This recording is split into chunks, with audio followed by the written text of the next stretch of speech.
Gracias por conectarte a ver nuestro mensaje. Si te gustaría tener la experiencia completa con momentos de adoración y algunos anuncios importantes, nada como estar en persona. Nos reunimos todos los domingos a las 11 a.m. y a la 1:30 p.m. Esperamos que este mensaje sea de bendición para tu vida. Pues estamos continuando con nuestra serie Los Hechos del Espíritu Santo. Estamos recorriendo muy rápidamente el libro de los Hechos y viendo la obra del Espíritu Santo en individuos en la iglesia. Y nomás quiero recordar, el Espíritu Santo no es una experiencia o una emoción, puede producir eso, pero es Dios en nosotros, es la tercera persona de la Trinidad, se llega a decir. Nomás me gusta aclarar, obvio, sin los limitantes que tenemos como seres humanos, pero Dios con personalidad. No es algo, es alguien.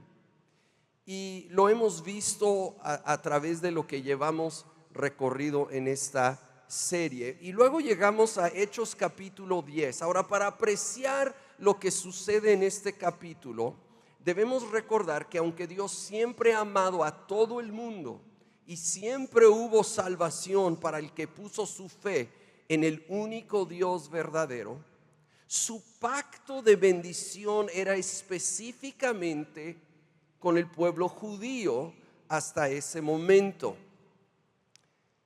Pero en Hechos 10 leemos cómo Dios abre las puertas, abre los cielos para extender este pacto a toda la humanidad.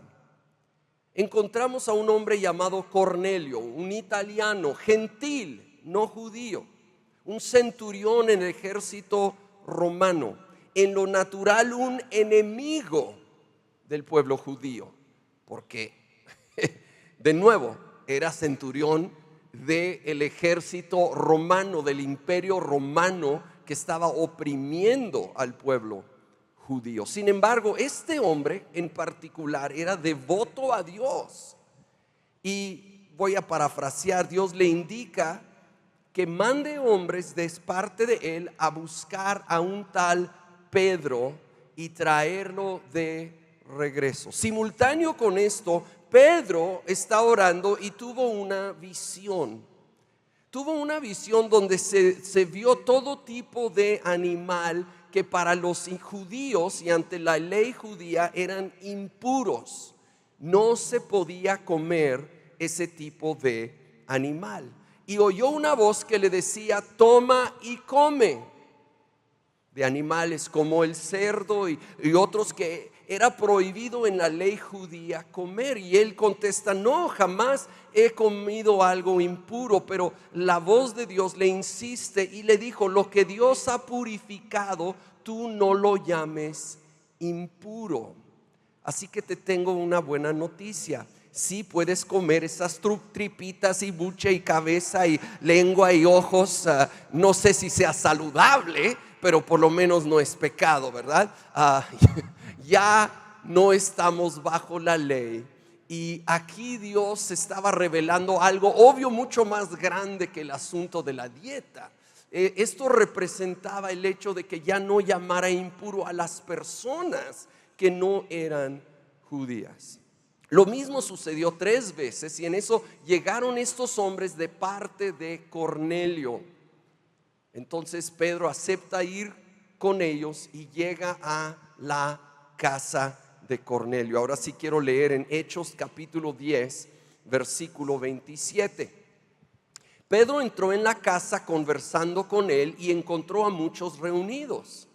Entonces les habló así: ustedes saben muy bien que nuestra ley prohíbe que un judío se junte con un extranjero o lo visite, pero Dios me ha hecho ver que a nadie debo llamar impuro o inmundo. Saben, Dios abrió la puerta a todo el mundo. Hay que abrir nuestros corazones a todo el mundo. Sí, así como Él abrió la puerta, nosotros necesitamos abrir el corazón. Debo abandonar mis prejuicios en base a raza, preferencia política, trasfondo económico, social, apariencia física, gusto en moda, música, aún diferencias teológicas, posturas doctrinales más liberales o más conservadores, no deben de llevarme a una actitud de división, de juicio. Mira, no tenemos que estar de acuerdo para amarnos, y lo aplicamos a la misma familia. En nuestra familia no estamos de acuerdo en todo. En tu matrimonio no estás de acuerdo en todo. Y si sí estás de acuerdo en todo, eres un mandilón, Señor. De una vez déjame decirlo. No estamos de acuerdo en todo, pero nos amamos. Eso no es un limitante para amarnos. ¿Y saben qué? Somos familia de la fe. Si seguimos a Jesucristo, somos hermanos, lavados por la sangre de Cristo Jesús, perdonados por su gracia.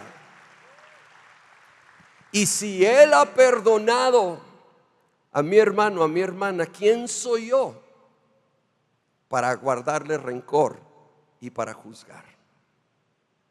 Así que Pedro, muy sorprendido que Dios lo llevó a esta casa de gentiles, comienza a predicar al grupo Conexión de Cornelio, así lo voy a llamar, al grupo que invitó a su casa. Y voy a brincar al versículo 44. Mientras Pedro estaba todavía hablando, el Espíritu Santo descendió sobre todos los que escuchaban el mensaje. Los defensores de la circuncisión que habían llegado con Pedro se quedaron asombrados de que el don del Espíritu Santo se hubiera derramado también sobre los gentiles, pues los oían hablar en lenguas y alabar a Dios. Entonces Pedro respondió: ¿acaso puede alguien negar el agua para que sean bautizados estos que han recibido el Espíritu Santo lo mismo que nosotros? Y mandó que fueran bautizados en el nombre de Jesucristo. Entonces le pidieron que se quedara con ellos algunos días. Aquí vemos al Espíritu Santo llenando a estas personas que se estaban convirtiendo a Jesucristo, y luego de inmediato los bautizaron en agua. ¿Saben? La obra de salvación es por fe en Jesucristo, pero es sellada por dos bautismos. El bautismo en agua, que es la señal externa, donde hacemos este acto externo, ya como personas que podemos tomar esa decisión y entender lo que estamos haciendo. Lo hacemos como una señal externa de la fe que tenemos en nuestro corazón en Cristo Jesús. Y el bautismo o llenura del Espíritu Santo, que como podemos ver sucede en el momento de conversión, en el momento de tú recibir a Jesucristo, lo sepas o no, el Espíritu Santo entró en ti. Pero como me gusta decirlo, la fuente está en ti, está en mí, pero ahora hay que beber de esa fuente. Hay que buscar más y más de esa continua llenura del Espíritu Santo. ¿Cómo bebemos de la fuente del Espíritu? Principalmente al permanecer en su palabra, su pueblo y su presencia. En su palabra, leyendo y meditando, reflexionando en la Biblia. Lo que estamos haciendo ahorita, pasar tiempo congregándonos y conectando con otros creyentes y en su presencia a través de oración y adoración. Así que cuando Pedro volvió a Jerusalén de este viaje, fue criticado duramente por haber ido con los gentiles.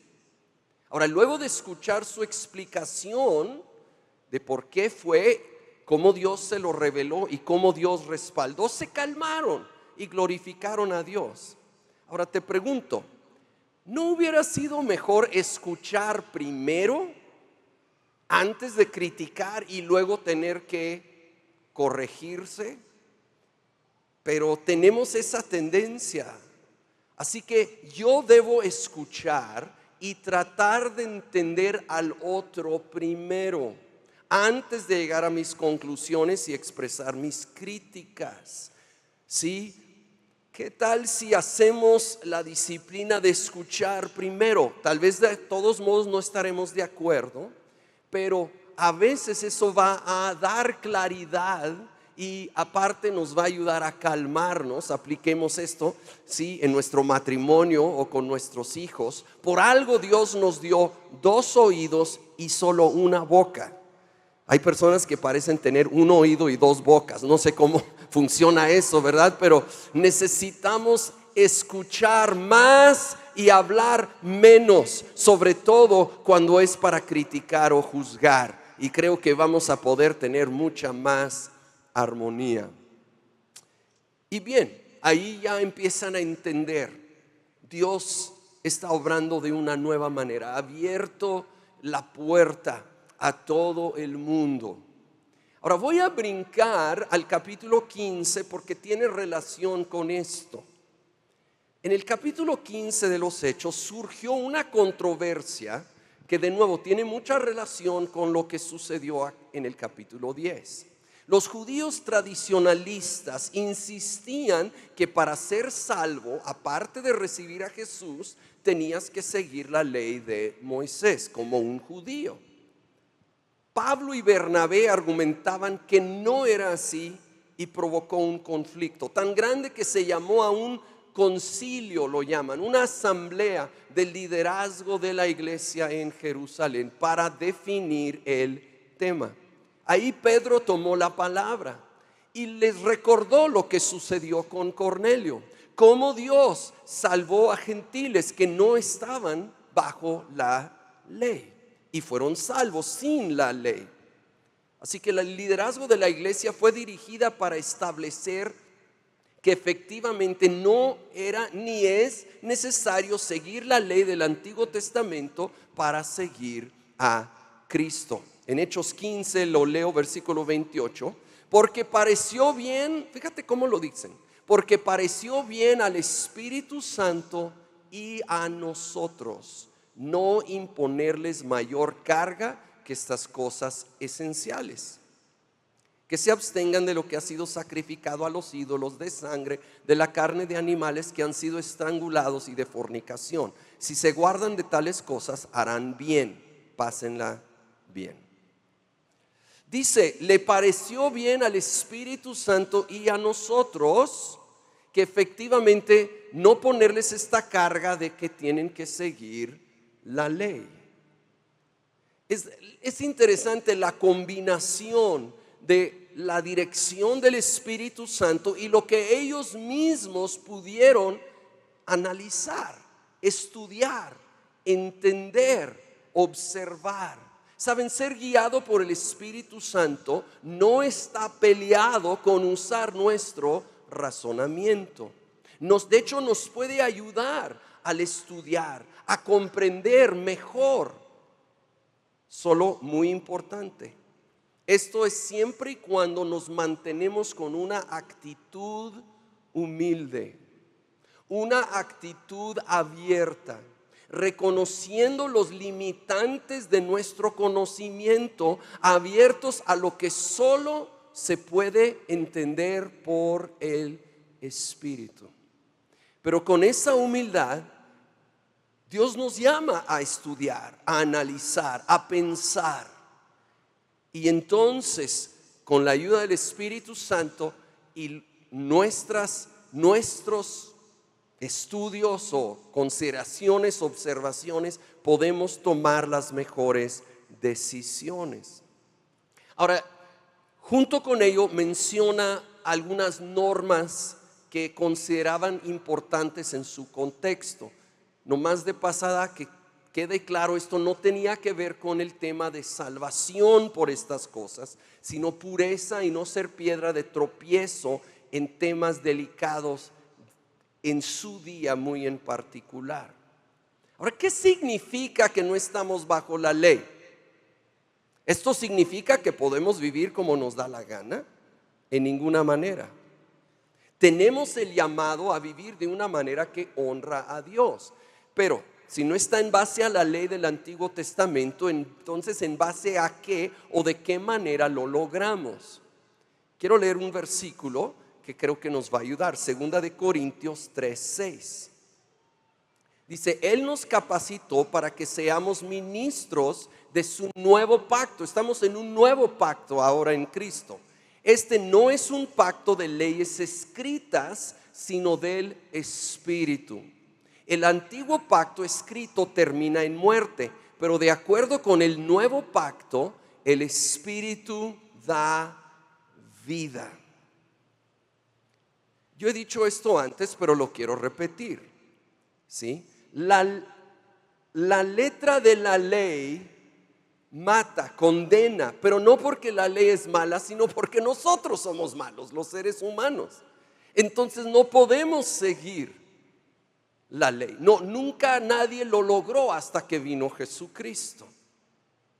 Ahora, la ley y todo el Antiguo Testamento es palabra de Dios, inspirada por el Espíritu, y refleja el corazón y carácter de Dios. Refleja los principios de Dios. Pero en el Nuevo Testamento, en el nuevo pacto que estableció Jesucristo y se enseña a través de todo el Nuevo Testamento, vemos que sobre esos principios ahora el Espíritu Santo hace una obra que empieza en el interior. Lo que antes estaba muy enfocado en el comportamiento exterior, ahora está más bien basada en un cambio de corazón, cambio de motivaciones, cambio desde la raíz. Y saben, yo creo esto, lo he vivido. Esto produce mucha más santidad y pureza, produce una vida que honra más a Dios que el intentarlo en mis fuerzas bajo la ley. El Espíritu Santo hace un cambio que me impulsa y me capacita a vivir en una manera que honra a Dios mucho, mucho más que mi mejor esfuerzo bajo la ley. Y en gran parte es por lo siguiente, y lo quiero subrayar: el amor produce mucho más fruto que el temor. El amor produce más fruto que el temor. Algunos viven su vida cristiana, me puede decirlo, en base a temor. Temor al castigo de Dios, temor a no ser aprobado por Dios. Pero Él te ama. Que lo sepas hoy, estés en casa, estés aquí, eres amado por el Padre, y en ese amor yo quiero vivir en una manera que honra a aquel que dio su vida por mí, porque lo amo. Y sí nos habla la Biblia del temor del Señor, pero no es ese tipo de miedo, es una reverencia profunda por quien es Dios. Pero el amor me va a impulsar cuando no tengo miedo de un castigo, y el temor está solo basado en el temor al castigo. Ahora, esto no solo, lo bueno también de basarnos en el Espíritu Santo y lo que Él hace en nuestro interior, es que no se limita a lo que no puedo hacer. No es solo lo que no puedo hacer, sino ahora también es lo que sí quiero hacer para honrar al Señor. No solo es una lista de prohibiciones, sino la oportunidad de vivir una vida que honra a Dios, de hacer cosas, de ser impulsado a lo que sí puedo hacer. Porque acuérdense, el Espíritu Santo tiene una aventura para tu vida. Él quiere usarte, Él tiene propósitos para ti. Aun si tú sientes que ahorita tu contexto es muy limitado, en tu contexto de vida, aún allí el Espíritu Santo quiere y puede usarte. Y eso es lo maravilloso de vivir por el Espíritu, dependiendo de Él, inspirado por Él. Él te quiere llenar, guiar y usar para avanzar sus propósitos en esta tierra. Y quiero ver un pasaje más hoy, y es en Hechos 12. Voy a leer desde el versículo 1 hasta el 5.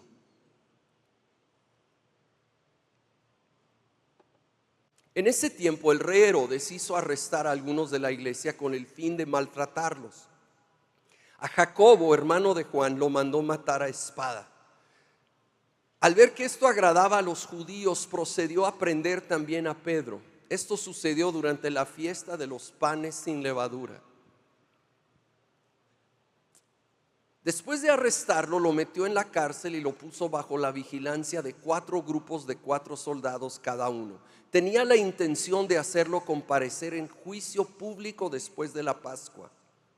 Ojo, porque este es el versículo clave. Pero mientras mantenían a Pedro en la cárcel, la iglesia oraba constante y fervientemente a Dios por él. Oraba constante y fervientemente a Dios por él. Aquí lo combina constante y fervientemente. Es una palabra en griego, ektenos, y es que quiere decir las dos cosas, sin cesar y con fervor. Ahora, a raíz de esta oración, Dios liberó a Pedro. Un ángel llegó y lo libró de sus cadenas, abrió las puertas de la cárcel, salió, fue a la casa donde estaban orando, les tocó a la puerta, y cuando la chica que vio que era Pedro fue y les dijo: está Pedro a la puerta, ¿qué creen? No le creyeron. Así nos pasa, ¿verdad? Estamos orando por algo y luego no creemos que realmente Dios está contestando. Necesitamos recordar que Él sigue obrando, y aún en nuestras debilidades y dudas, sigamos orando. Podemos ver a Dios obrar milagrosamente, y gran clave fue que estaban orando, haciendo oración constante y ferviente. Esto me trae convicción a mí, porque reconozco que a veces mis oraciones pueden ser inconstantes, algo aguadas, de poca pasión. La constancia y fervor revelan el nivel de importancia que le damos al asunto. La constancia y fervor revelan el nivel de importancia que le damos al asunto. No es constancia para convencer a Dios de algo, es para cambiar nuestro corazón y realmente alinearnos a su voluntad. Y si no tenemos ese anhelo, por la gracia de Dios y la ayuda del Espíritu Santo, que empiece a crecer en nosotros ese verdadero anhelo, darle ese peso. Ahora, la iglesia oró de esta manera y creo que es muy entendible. Acaban de ejecutar a uno de sus principales líderes, a Jacobo, y ahora han arrestado a Pedro con la intención de ejecutarlo también. Estaban viviendo en tiempos de persecución. De hecho, no era la primera vez que Pedro estaba en la cárcel, pero obvio la ejecución de Jacobo le subió de intensidad, y ahora los creyentes respondieron. Y quiero hacernos una pregunta: ¿qué va a requerir para nosotros orar constante y fervientemente? ¿Qué va a requerir? A veces parece que solo en crisis realmente empezamos a orar. Me acuerdo en la pandemia, mi esposa y yo veníamos bien seguido a orar en el lobby, todo vacío obviamente, y caminábamos vuelta tras vuelta tras vuelta allí, orando por nuestra familia natural, orando por la familia de la fe, orando por sanidad a los que tenían COVID, orando por protección, orando por provisión para toda esta casa, orando por la iglesia. Era un tiempo de crisis y estuvimos orando, y obvio muchos otros también, y Dios nos ha traído hasta aquí el día de hoy. Él nos tiene aquí el día de hoy por su gracia. Y sé que muchos sí vivieron tragedias, hubo mucho dolor y cosas imposibles de entender, pero también vimos milagros y vimos la mano de Dios obrando. Y creo firmemente que la oración fue crucial. No esperemos una crisis. No debe requerir una crisis ni en mi vida, familia, congregación o nación. Familia, es hora de activarnos en oración, en lugar de solo reaccionar cuando ya estamos en crisis. ¿Qué tal si accionamos, si somos proactivos, empezando con la oración. A veces los síntomas de un gran problema son obvios. Saben, solo requiere leer las noticias para saber que es crucial orar constante y fervientemente por nuestra ciudad, nación y mundo. Cuando veo el panorama en la nación, a veces me puede parecer abrumador y sin esperanza. ¿Qué puedo hacer yo? ¿Acaso tiene importancia mi oración? Déjame contarte una historia verídica de dos ancianas, Peggy y Christine Smith. Eran hermanas, tenían 84 y 82 años de edad. Vivían en las Islas Hébrides de Escocia en los 1940. Una era ciega, la otra no podía caminar, no podían salir de su casa. Se cuenta que había tinieblas espirituales especialmente pesadas cubriendo todo el área de Escocia en ese tiempo. Su congregación estaba perdiendo gente, los jóvenes se burlaban de la fe. Cuando algo sucedió en octubre de 1949, el liderazgo en crisis de la iglesia llamó a un tiempo de oración. Y estas dos mujeres no podían asistir, no podían salir de su casa. Pero al saber de este llamado, convirtieron su hogar en una casa de vigilia de oración, de 10 de la noche a 4 de la mañana. No sé por qué ese horario, eran muy nocturnas, ¿verdad? Las viejitas, pero bueno, de 10 de la noche a 4 de la mañana, 2 noches por semana, se dedicaban a clamar a Dios por misericordia para su ciudad. Después de varios meses de esto, Peggy sintió que Dios le puso la promesa de Isaías: derramaré agua sobre la sequedad y ríos sobre la tierra árida. En esos días el pastor de la iglesia invitó a un evangelista llamado Duncan Campbell, quien primero dijo que no podía ir, estaba ocupado, pero luego algo se le canceló y aceptó y se quedó ahí 5 semanas. Cuando el Espíritu Santo empezó a moverse, trayendo convicción a muchos, la iglesia rebosaba en 4 servicios, cientos de personas se convirtieron, las cantinas cerraron por falta de clientes mientras la iglesia crecía. Y todo empezó por 2 personas que decidieron orar constante y fervientemente por su ciudad. Es tiempo orar por nuestra ciudad, por nuestra nación. Clamar por misericordia. No solo reaccionar, sino ser proactivos. Ahora, a nivel más personal, vamos a aplicarlo no solo a la nación, a nivel más personal. Podemos notar situaciones complicadas, tal vez en algún ser querido, o tal vez en tu trabajo, o aún en algo que tú mismo estás enfrentando. Hay que abrir los ojos a lo que está sucediendo en mi mundo y en el mundo. Hay que estar atentos y conscientes, no para caer en paranoia y temor, sino para primero orar, y de ahí muchas veces Dios nos va a llevar a actuar en alguna aplicación. Saben, cuando Jesús llamó a sus discípulos a orar aquella noche en el Getsemaní, enfrentando la cruz, la mayoría sabemos qué sucedió: se quedaron dormidos, fallaron en esa tarea específica, y Jesús les dijo: estén alertas, hay que velar y orar para que no caigan en tentación. El espíritu está dispuesto, pero la carne es débil.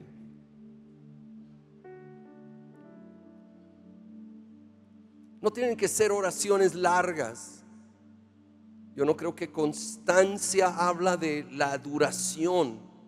de en sí cada oración, sino de la temporada en la cual continuamos levantando la necesidad, no soltándola. Fervientes es de todo corazón. Ahora yo, igual como los discípulos que se quedaron dormidos, soy débil, me canso, me distraigo fácilmente, o a veces mis oraciones pueden ser egoístas y solo me enfoco en lo mío. Necesito reconocer mi debilidad y pedir la ayuda del Espíritu Santo, el Paracletos, el que viene al lado para ayudarnos en todo, aún en nuestras oraciones. Pidamos su ayuda, reconociendo nuestra debilidad, pidiendo que nos levante, que nos despierte, que nos impulse, que nos guíe. Seamos sensibles y luego obedientes en oración. Y de allí muchas veces Dios nos va a llamar a la acción. De hecho, depende del contexto de la oración. Obviamente, a veces en relación a esa oración, a veces Dios te va a usar a ti como parte de la respuesta. Seamos sensibles, dispuestos, que el Espíritu Santo quiere impulsarnos y usarnos en oración constante y ferviente. Si te gustó este mensaje, síguenos en nuestras redes sociales para ver más contenido como este. Y si estás en la ciudad el próximo domingo, ven, nada como adorar juntos en persona.